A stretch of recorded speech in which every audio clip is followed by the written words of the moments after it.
Hello there, friends. It's Jimmy Maverick. Welcome to another edition of the Fantasy Maverick podcast. Today, I've got Swami Rob of the 94 Rock Morning Show joining me. We're going to talk about all the Week 14 games and the starts and sits for that ever-important fantasy playoff game you got going on, or perhaps it's the last week of your fantasy season.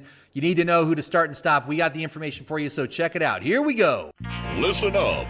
It's time for the Fantasy Maverick podcast, starring the guy who's going to help you win that fantasy championship, Jimmy Maverick.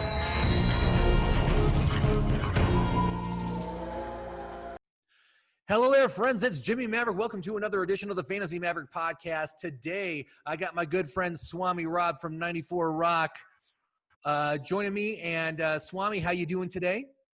Let me state something for the record. For all of you people who, I don't know, in 2025 or 2026, when the Cowboys are back on top, and you're telling me I was a bandwagon fan, let the record show that on this day, when the Cowboys could be the most pathetic team in football outside the New York Jets, and here I am still representing, then that will tell you that I'm not one of the bandwagon jumpers. So let's just make that clear right now. That's true. You're definitely not, Swami. You've been a fan of the Cowboys for as long as I can remember listening to you on the radio. So you are not a bandwagon guy, and they will be better. You know, they had a bad year. Losing Dak Prescott is obviously huge, and I think they now understand how valuable he is to that organization, and maybe they should pay him, you know? Well, we got bigger issues than that. We're going to probably need to draft. We're going to draft low. Obviously, we'll be in the top 5, maybe in the top 3. And there are several positions in need, including secondary, which is going to get almost completely retooled. You're probably going to need a good right tackle because I think Tyron Smith's on his last leg. And you know what? Sean Lee's a free agent. Kyle Van Der Esch is proved overrated. And Jalen Smith is this huge albatross contract they're going to let go. So we're going to need linebackers again. So right. I don't know that the team's going to be all that good next year. I think they're going to have to build this thing back up again. But how do you do that when you're giving Dak Prescott 50% of your salary cap? You know, I don't know. Yeah, there's going to be – I think the biggest interesting issue of the offseason is definitely going to be the salary cap, because they're saying the salary cap is going to go down next year. Yep. So that is, you know, which I don't even know how that would be allowed to happen, because they have these long-term contracts with all these players, and it was all based on assumptions that the salary cap would continue to grow over the course of time. That can really throw a wrench in. I think you're going to see a lot of players, a lot of established veterans get released in the offseason because of this, to get them out of That's the only way they're contracts. going to be able to do it. Some of these guys are some of these GMs are pretty damn good at getting creative with this stuff. But at the same time, I just read an article that said the 170 million figure that you were citing, which I heard forever too, may actually get bumped up to around 195, which is still less. And I forget how that ended up coming about, but they're thinking that may be more the realistic number now. So maybe the damage isn't quite as catastrophic as it was looking, but it's still not good, you know? Yeah. So anyway, we are here. We are at week 14. This is the first week of the playoffs for most players, or it's the last week of the regular season, depending on how your league is set up. So if you're still watching this, chances are you've done pretty well this year. So congratulations to everybody out there. Like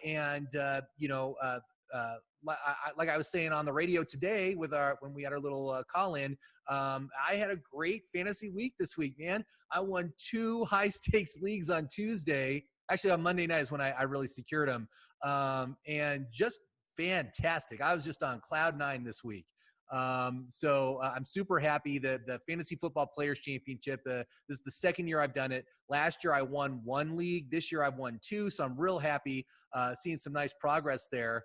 And but I got to say, man, trying to manage 5 teams on the FFPC is an extremely tough thing to do. I think I'm going to just go back to like maybe 3 teams next year because it's a lot of work, man. Well, I've done 4. I've done 4 teams this year, and one of my teams was so monumentally bad after the 3rd or 4th week, I just let it go. I don't even care if I'm losing or not.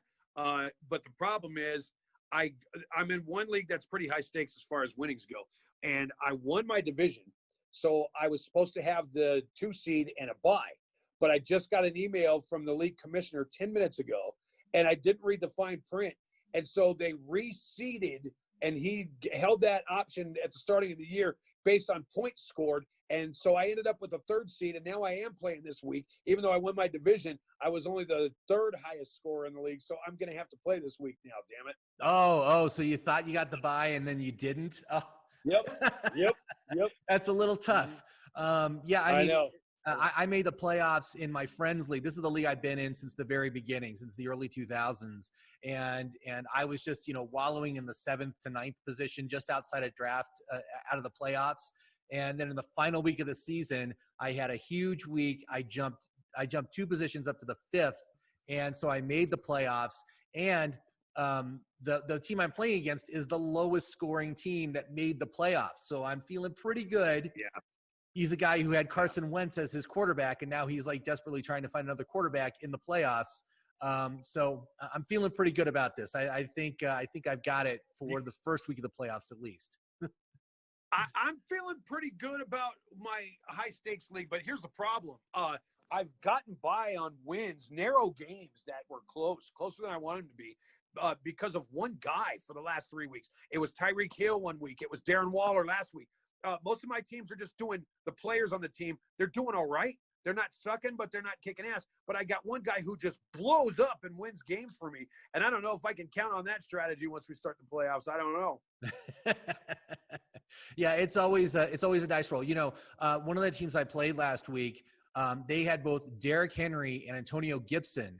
And, of course, in week 12, those guys combined got like 90 points. Yep. And but what happened on week 13? Well, nothing. Cleveland held Derrick Henry in check all game, and then Antonio Gibson got injured early in his game. He ended up getting 10 points out of those 2 players. That's quite a swing from one week to the next, and that's just the nature of fantasy football, man. It's just – well, the crazy thing that happened to me this week is I'm finally giving up on Jonnu Smith. Now, this is a team that has Jonnu Smith and Rob Gronkowski on my roster, and I've been kind of switching them back and forth all year long. But Gronk had a bye last week. Right. So I was like, man, what am I going to do? And so I've made the tough decision. I said, you know what, Jonnu, it's been real. Thanks for your service. I let him go. I go to the waiver wire, and I'm looking at who's available, and it's pretty slim pickings. But I have had Kyle Rudolph in the past, and I thought, okay, that probably looks like the best option. If he could get me 10, we're good. If I put him in there, I might as well have left Jonnu Smith in the lineup because Rudolph scored exactly 0.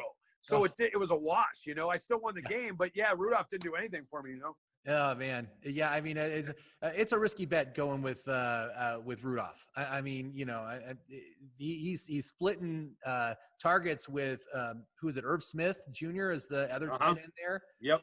And so yeah, so he was literally the best looking option of everybody sitting on the waiver wire, though. Seriously, I think ESPN had him projected to score 8 points, and I said, all right, good enough. I should know better than go with the projections by now. But I looked at all the other names. I didn't even know who half those guys were, Right. So I just said, well, Rudolph has done some decent things for me in past years. Let's give him a fly. And yeah, it didn't work out so good. Yeah. I mean, I had like Christian Kirk in one of my teams last week, and he got 1 catch and for like 6 yards. And so his PPR, so I got 1.6 points out of him on one of those championship teams. So I'm lucky that the other players picked up the slack to make up for his poor showing. So let's get to week 14, man. Got a full slate of games. Nobody's on bye. We're all done with that now. And the Thursday night game tonight, we got the Patriots 6-6 against the Rams, who are 8-4. Both teams coming off impressive wins, but I've got to give the edge to the Rams here. I think they're gonna take care of business when it comes to the Patriots. Don't you kind of get the feeling that with the Patriots winning 4 of their last 5 and everybody dancing all over New England's grave, that Belichick has got something up his sleeve and they're going to find a way to win this game tonight? I just have a sneaky feeling. Well, I'm still picking the Rams. But, yeah, I mean, the Rams defense is just so good. And they're great. Going to win this game is the defense. But yeah, I mean, they're going to be able to get after Jared Goff and rattle him, and that's when Goff makes mistakes and commits turnovers. But I gotta say, as far as this game goes, would I start any Patriots this week? I would not. No. The LA defense is so good against all fantasy positions. and they've also given the fewest fantasy points to quarterbacks. So, it's one of those things where I couldn't start anybody on the Patriots with any degree of confidence. But I on the other side, on the Rams side, you know what? I love Cam Akers this week. He's got a good matchup, and the run defense is the weakest part of the Patriots defense. But I'm going to start Robert Woods. I'm going to start Cooper Kupp. I would bench Jared Goff, but that's about it. I think Robert Woods had a really big week and single-handedly won a game for an opponent of mine a few weeks ago.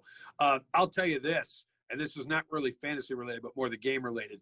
I don't think there's any doubt, if there was before this, there's not another defensive player in the NFL that's even come close to the stature of Aaron Donald. He is by far. Yep. It's just it's kind of like this season with Travis Kelce versus every other tight end in the league. It's there's Travis Kelce, and then there's everybody else. Everybody else. Yep. So that's where we're at with Thursday night. So I know Robert Woods does have a tough matchup, but I'm starting him in a number of my leagues because he's been great. He's been an excellent player this year. He's been a low end wide receiver 1, which is what I expected him to be. Has gotten like 6 touchdowns so far, which is way better than last year's 2 when he only got 2. So I think it's going to be good. Now, as far as the Sunday games, we got the early games.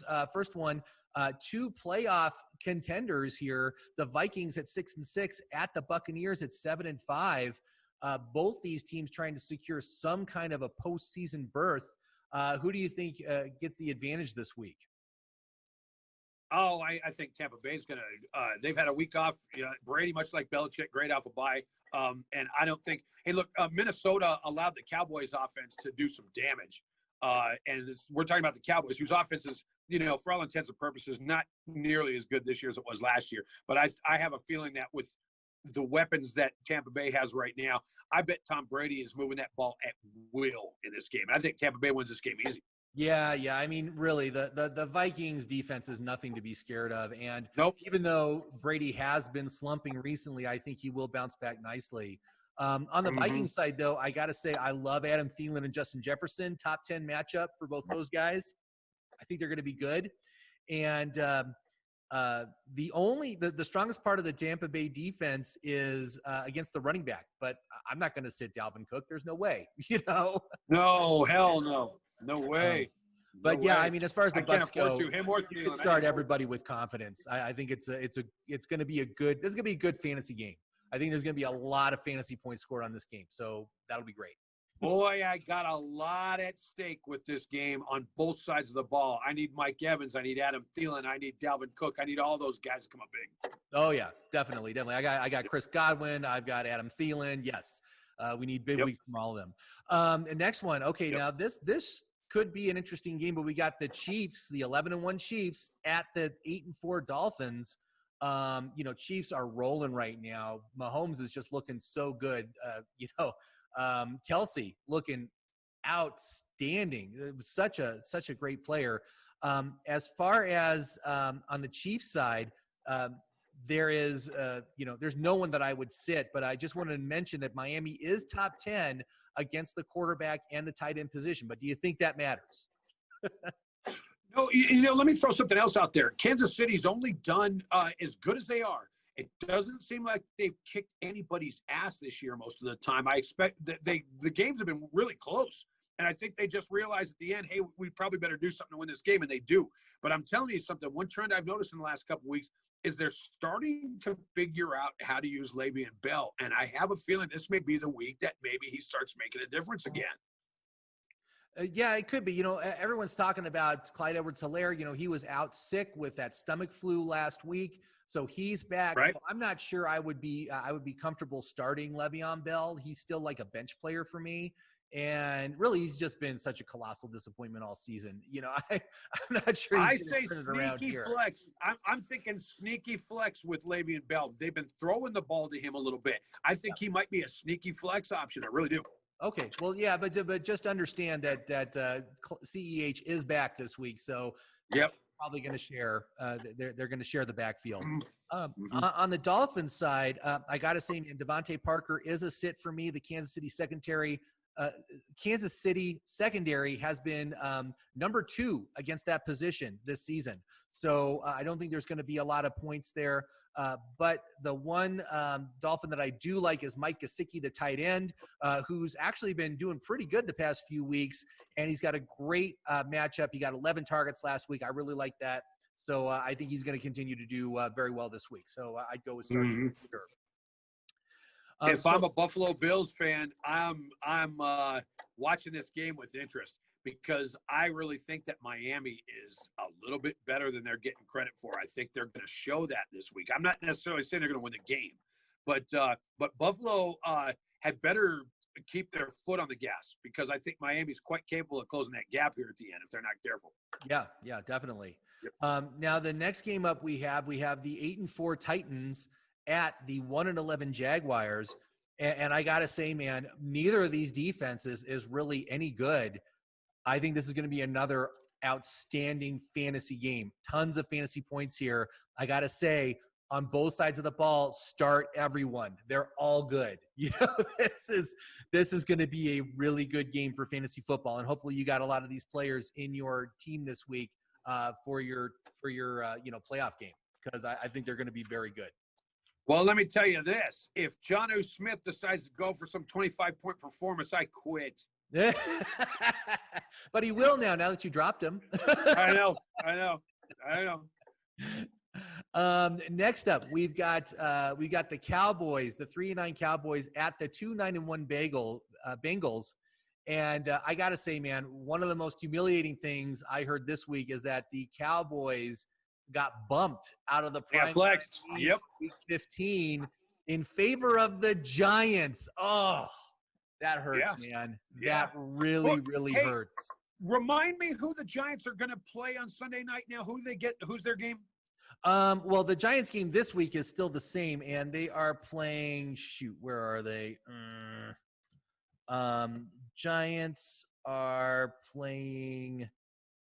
We'll get to it. I'm not seeing it on my list here, but I know they're here. I remember it being a decent game. And I'll tell you something, as a Cowboy fan, let me tell you something. I'm not insulted by getting flexed one bit. I'd rather watch the game that they're going to have on Sunday night. I'll catch the highlights of the Cowboys game. Well, they'll televise it. We're in Albuquerque.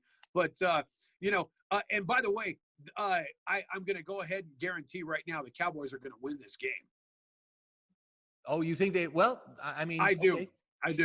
Yeah. I mean, I think there's definitely a possibility here. I told you earlier on the radio show how much I liked Andy Dalton this week as a streaming option. I think he's a great choice. Obviously, no sits on the Cowboys side. And Michael Gallup has actually started something again. Yep. That's encouraging. I dropped Michael Gallup from all of my leagues earlier this season. But, if he's available on your waiver wire, he's only about 50% rostered. I would pick him up for sure. On the other side, I think it's a good game for Tyler Boyd and T. Higgins. Top 10 matchups for them against the Cowboys secondary. And I think Giovanni Bernard is a start, as it is a top 6 matchup for him. And we've seen running backs have extremely good games against the Dallas defense. So, again, this looks like this could be a pretty good fantasy game all around. I like it. That's what I want to see. I don't know how suddenly Gus Edwards is a household name after Tuesday night too. But the reason that I know the Cowboys are going to win this game is because how do you F up this season any worse than you already have? Jack with your high draft position for next year by winning a game this late in the season. That's what they'll do. Yep. Sure. Well, at least they're not looking for a quarterback. That's one thing that they really don't need to worry about. And I think it would probably be a good idea for them to trade back if they get one of those really early picks. Trade back and get multiple picks because again, they need to fill so many holes on that roster. Go with draft picks. Get as many as you can. Yeah, I agree. But Jerry Jones likes a big splash, so he's going to want to make some announcement with a top 5 pick. I'll tell you something, though. If Greg Zuerlein didn't pick Tuesday night to go in the crapper and shank all those field goals, if he'd have made 2 of those 3, then that would have really changed the momentum because the Cowboys actually were playing over their heads up until Zuerlein bricked his field goal. They just kind of gave up. Right. But if he's on, they might have been in that game. I don't know if they'd have won it, but it would have been a hell of a lot closer. So I get the feeling they're gonna show just a little bit of pride, and they're gonna end up beating Cincinnati. If they don't, I'm not surprised.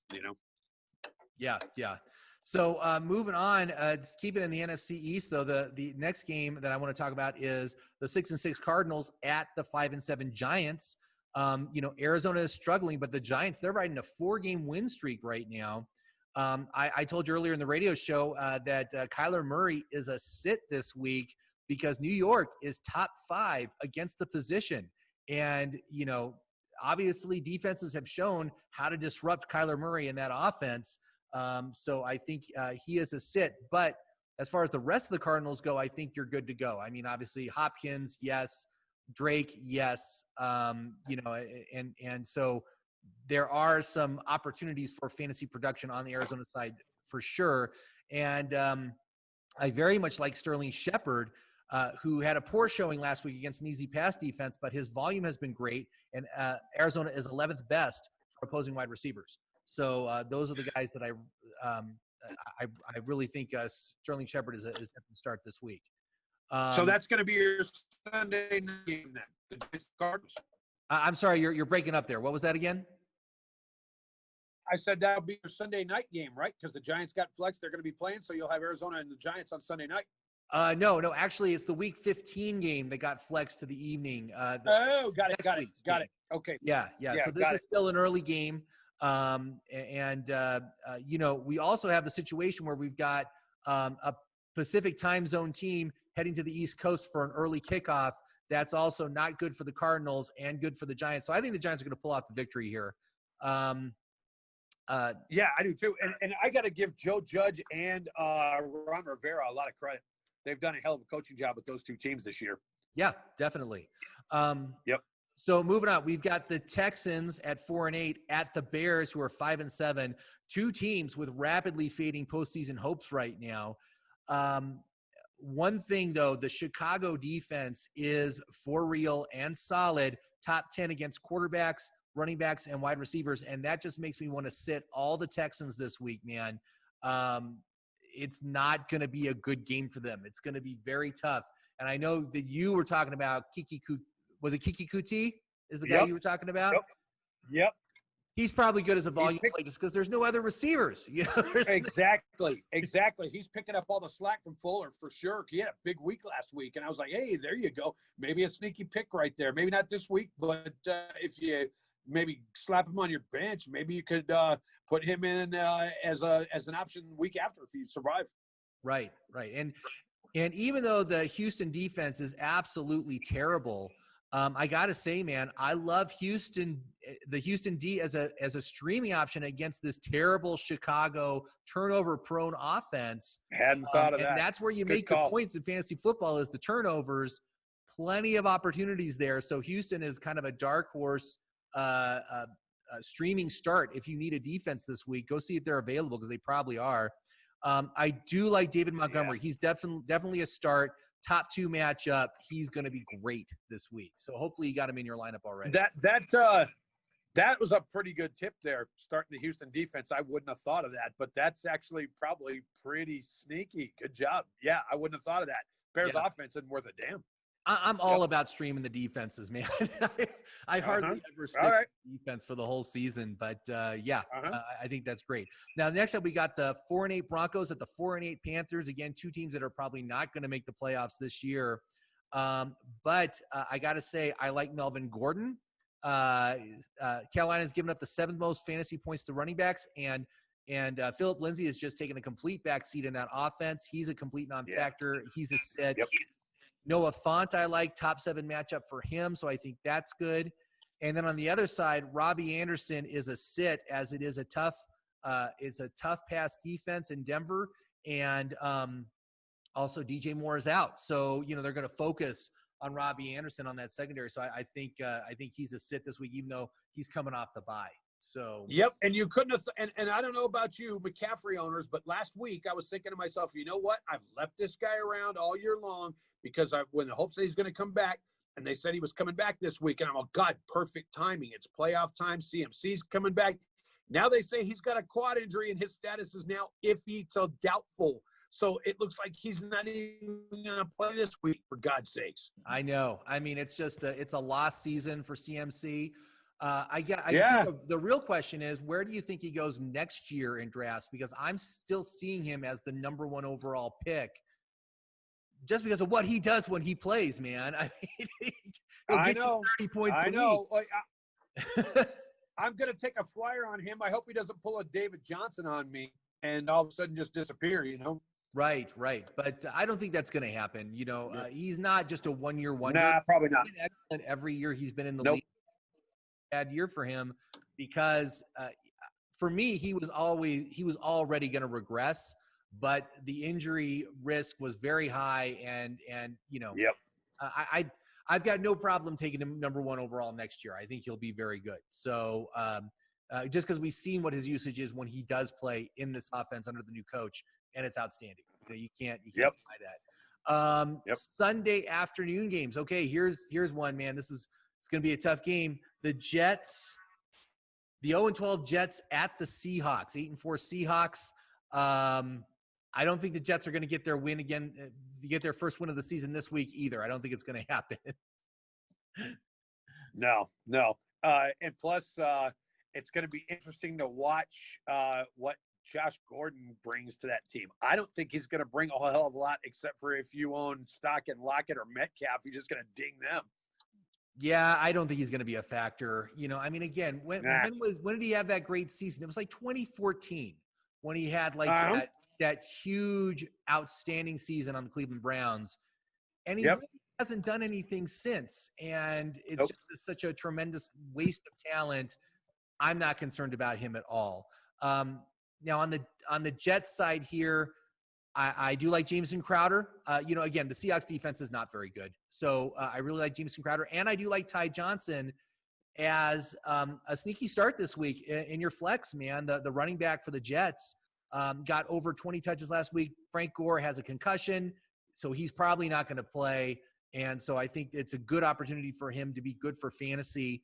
But on the other side, on the Seahawks side, it's good for all. Just everybody start them. They're good. No sits. I hope I don't get P Ryan here, but I grabbed Ty Johnson off of waivers in one of my leagues this week, and I may just flex the dude, and hopefully it'll work out, man. We'll see. Yeah. I mean, I'm comfortable with doing that. It's a great matchup. And P Ryan hasn't done anything this year. That's the thing, right? We haven't seen him do anything with. He had one good week, and that's it. Yep. Yeah. So I'm comfortable with going for Ty Johnson this week if you're desperate and you need to. I mean, I actually picked him up in one of my leagues, and I was like, oh, should I put him in? But I've got a better option for my flex, so I'm just gonna do that. Yeah. I mean, it's not. I'm not going to bet my playoffs on Ty Johnson. Well, how pissed off are you going to be? How pissed off are you going to be when Dalvin Cook and Derrick Henry, who let's just suppose were your starting running backs, end up having really crappy weeks and end up with like 6 points, and there's P Ryan on your bench with a 27-point day? Sure. All right, so moving on, we got the Colts at 8-4 at the Raiders 7-5. Now, right now in the AFC playoff picture, Colts are at the number 7 position, so that's the final playoff slot. Raiders are at number 8, so this is like there's huge implications here, and the Raiders really need this win. They really need to pull off the win, and it's going to be a tough game. Now, on the Colts side, I love Phillip Rivers as a streaming option this week. Each of the past 2 weeks, he's gotten almost 300. Each of the past 3 weeks, he's gotten almost 300 yards passing and 2+ touchdowns. He's got a great matchup here, top 10, fantastic streaming option. I really like him for this fantasy week. So I think he's a great option. I also really like T.Y. Hilton. Back from the dead, 11 targets last week, and I think Michael Pittman is a great matchup. So I think both those guys are definite starts. Well, first of all, you said this was a must-win game for the Raiders and the Colts both with their playoff positioning. Right. I think the only statement that's going to be made this week is that the Raiders are done. I think the Colts are going to take this game easily. And the other thing is, I picked up Nyheim Hines about 3 weeks ago. Right. And I was forced to start him due to excessive injuries on this roster. I had no other choice. And the dude has consistently gotten me 14 to 16 points and helped me out. So I'm going to keep him in there. I'm going to ride that guy. I think it sounds good, man. I would not fear anyone against that Raiders defense. So yeah, go ahead, do it. I agree. Now on the other side, man, on the Raiders side, Darren Waller obviously had that huge week last week. He's part of the reason why I got one of my championships, man. He got me 50 points in a PPR. Yeah, I got 47 out of him. Yep. That was outstanding. But I got to tell you, man, it's going to be a letdown this week. Indy is number 2 against tight ends. So even though I'm still going to start him, I'm not going to bench him, but do not expect him to repeat what he did last week. It's not going to happen against this defense. Well, if you believe in patterns and things like that, where the pattern's established with certain players, I've owned Darren Waller long enough to know that if he has some bust out week, you can count on the next 2 sucking. Because he's about, seriously, 1 good, 2 bad. 1 good, 2 bad. Yep. Well, I've already won the championship in this league, and now nice. in this FFPC, what they do is they have a race to the finish. So week 13 through 16, if you win your league or you come in second, you advance to the big money payouts. And essentially what you need to do is you need to have 3 huge weeks in a row for points. If you have 1 bad week, like where you score 100 points, you're not gonna win any additional money. But that's what I want this team to do. This team got 180 points for me last week with Darren Waller's help. I need 150 plus points each of the next 3 weeks if I'm going to win some more money in this championship conference. So that's where I'm at. I've played in those types of leagues with the race to the finish type of scenario you were just playing out. It's been years, but I used to do that back in the late 2000s there, like 2 or 3 years in a row. I did that. That's fun. I like that league. I like that format. It's exciting, and it's devastating when you have a bad week, especially if it's the 3rd week that you only get like 89 points and you're just like, money, and now no. I know, man. I know. So the only sit I have on the Raiders side, well, obviously Derek Carr. I don't trust him this week. Devontae Booker is a sit. He was terrible in relief of Josh Jacobs last week. It's a poor matchup anyway. I would not start him. So put him on your bench if you've got him on your team. The next up, we got the 5-7 Washington football team versus at the Niners, who are also at 5-7. Washington, is there a huge emotional letdown after that win against the Steelers last week? What do you think? I don't think so. I really like the Washington defense a lot, and I really like what Alex Smith has done so far. Not that he's any kind of threat to supplant Aaron Rodgers in the Hall of Fame or anything, but he's playing well. And I really think what Rivera's doing in Washington has been freaking extraordinary this year. And I really do think that Washington maintains the rest of the year. If they don't win, they're going to be one tough out. And they've got motivation because they could win that damn division. Right. I mean, nobody's out in that division right now. So, obviously they've also lost Antonio Gibson, and he's probably not going to play this week. I do really like J.D. McKissick. Got 10 targets last week. So it is a poor matchup on the ground, but I think J.D. McKissick is a start because of the targets, especially if you're in a PPR league. So I would definitely start him. The Logan Thomas is another one of those tight ends that had a huge week last week, just outstanding. But San Francisco defense is number 1 in the league against tight ends. So for me, Logan Thomas is a sit this week. He's never really gotten a huge volume. Last week he got 9 targets. That's the highest he's gotten this year, but usually he only gets like 5 targets a game or less. So he is a definite sit this week against that San Francisco defense.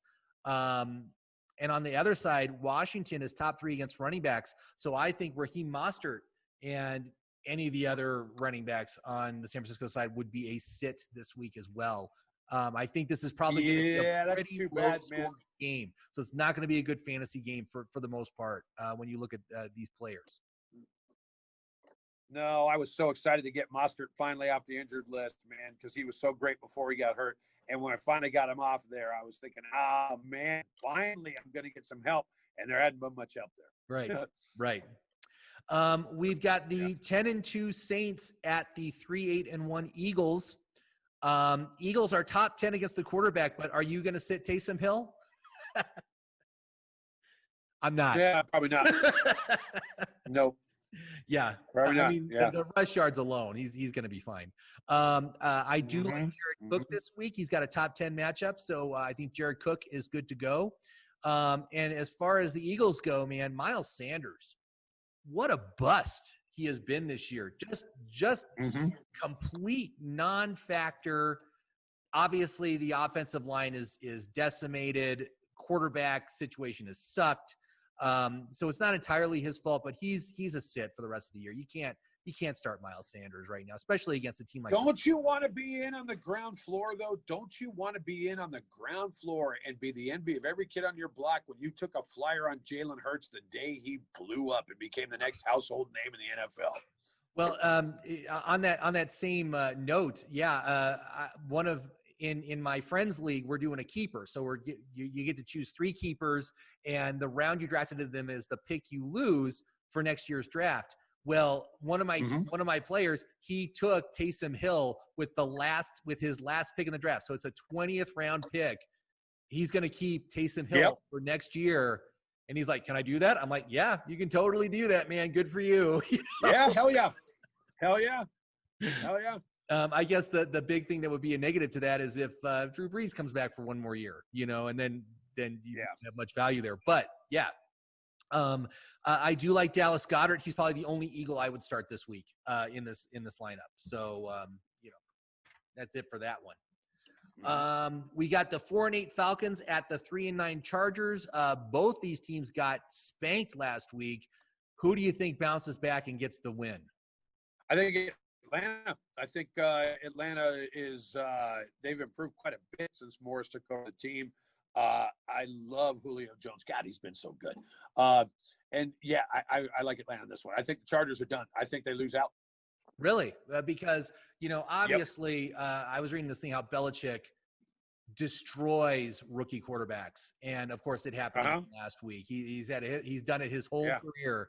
So I think the Chargers are going to bounce back strongly, and the Falcons aren't that good. They're not. They're just not. No, they're not. I mean, geez, Matt Ryan has been such a just awful compared to what he usually is, which is very disappointing. But I got to say, man, Todd Gurley, definitely a sit, not because it's not a good matchup, because it is a good matchup, but the knee issue, again, cropping up, end of the season, non-factor. And as far as anyone else in that backfield, Ito Smith or Brian Hill, you're just rolling the dice, man. That's what you're doing with either of those guys. So I don't trust anybody in that backfield. On the Chargers side, though, I think Austin Eckler's a start because of his pass catching prowess. But on the Chargers side, I think everyone's a start against this Falcons defense. I think you can pretty much start everybody and they'll be fine.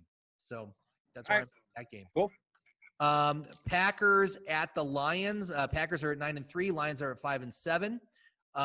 The only sit on the Packers side that I can see is Robert Tonyan. He has been great. He's gotten a touchdown in each of the past 3 games. But this is actually the only good part of the Detroit defense is that they are 7th best against the tight end. And Tonyan only gets like 5 targets a game. He's very, very low volume. So he's a touchdown dependent kind of guy. So I would stay away from Tonyan for your championship game, for your playoff game this week. So yeah. But every other Packer's good. Go with every other Packer. And then there is a possibility that both DeAndre Swift and Kenny Golladay will return from injury this week. Swift would be a must start if he's a go, because the Packers run defense is terrible. If he doesn't go, Adrian Peterson's a start, and really Kenny Golladay, I would have to start him if he plays, just because you can't ignore that talent. Yeah, but that's such a big if. Don't even put him in your starting lineup until 10:59. Or wait, they're the afternoon game. Wait until the last possible minute, because they'll scratch him a minute before kickoff. They've done it before. Right. So, but as far as anyone else on Detroit, I wouldn't start him. So the Sunday night football game, this is actually should be a pretty good game, man. The 11-1 Steelers at the 9-3 Bills. Wow, this should be a great game. I'm really excited about this one. All the Steelers are a start. That Bills defense has been super generous to opposing offenses all season. Eric Ebron and Ben Roethlisberger in particular look to have really good matchups. So I think they're both going to blow up and be huge this week. But on the other side, man, that Steelers defense, top 10 against quarterbacks, wide receivers, running backs, and tight ends. So the only Bills I could comfortably say to start are Josh Allen and Stephon Diggs. Everyone else I would sit. All right. Okay. Finally, we got the Monday Night Football game. We got the 7-5 Ravens at the 9-3 Browns. This is also should be a pretty good game, man. This is playoff implications all over this game. The Browns completely shut down Derrick Henry last week. They are top 10 against the run. Yep. Does that make you nervous about starting J.K. Dobbins? Yes, absolutely. And furthermore, I think the Browns really put the stamp on a great year by proving the Pittsburgh game, the last game of the year, is going to be really the acid test. But I think the Browns are going to I think they're going to smack down the Ravens by 10 plus. I do. I think we're going to – if you haven't bought into Cleveland yet, you're going to after Monday night. Yeah. I mean, they played really good last year. That first half was unbelievable. Sure did. As far as the Ravens go, I can't see any sits on the Ravens side. Other than J.K. Dobbins possibly. But on the Brown side, Baltimore's run defense is also rock solid, ranked 8th against the run. So Nick Chubb could have a disappointing game as well as Kareem Hunt. So just be careful of that, although I can't say to sit anybody just because they've been playing so well. So, I'm riding with Chubb this weekend in one of my playoff games. So there you go. Yeah, the only thing that would scare me if I've got any stock in Marquise Brown or any of those offensive starters for the Ravens, and you're thinking about putting them in, is that which is going to be the guy this week that's still getting COVID on the Ravens that's going to get scratched on some pregame COVID test or something. Hopefully they've moved past it, man. I didn't they activate Mark Andrews off of COVID? I think yes, I saw they did. That. They did. So I think hopefully they're all past it. But, Mark Andrews, I would start. I think Marquise Brown is probably a good start this week, and Lamar Jackson should have a good game. Really, the toughest part of the Browns defense is the run defense. So that's the only part. But, I think I'm going to ride with J.K. Dobbins. I got him in one of my playoff games. I think I'm going to continue to ride with him. The volume, you can't deny it, and they can run. They've got the run option every play with Lamar Jackson. Yeah. So he should get some production there. But that's it. I That's had it for week Dobbins 14 all year long. I can't. I had Dobbins all year gone long through this season, and kudos to the NFL for getting us through to this point. Do you think they're going to go to the bubble system for the playoffs? Well, I was just going to say it ain't over yet, man. So don't jinx it because this whole infection spike that's going on everywhere is freaking brutal right now. It wouldn't surprise me one bit if all of a sudden something happened and they had to shut it down. So let's just keep our fingers crossed, man. Yes. Keep your fingers crossed, knock on wood. Rub your lucky rabbit's foot, whatever you got, man. Well, if you're knocking on wood, make sure you disinfect it first, okay? That's all. Good. That's good advice. Definitely good advice. So everybody, thank you very much for listening. Again, please like and subscribe if you haven't done so already. If you got any questions about these players or any other players in the league, leave a comment down below. And Swami, thank you again for joining me as always. Good luck in your playoff games this week. I hope you get victories and you move on to the next level. So that's what I'm hoping for. Have a good day, everybody.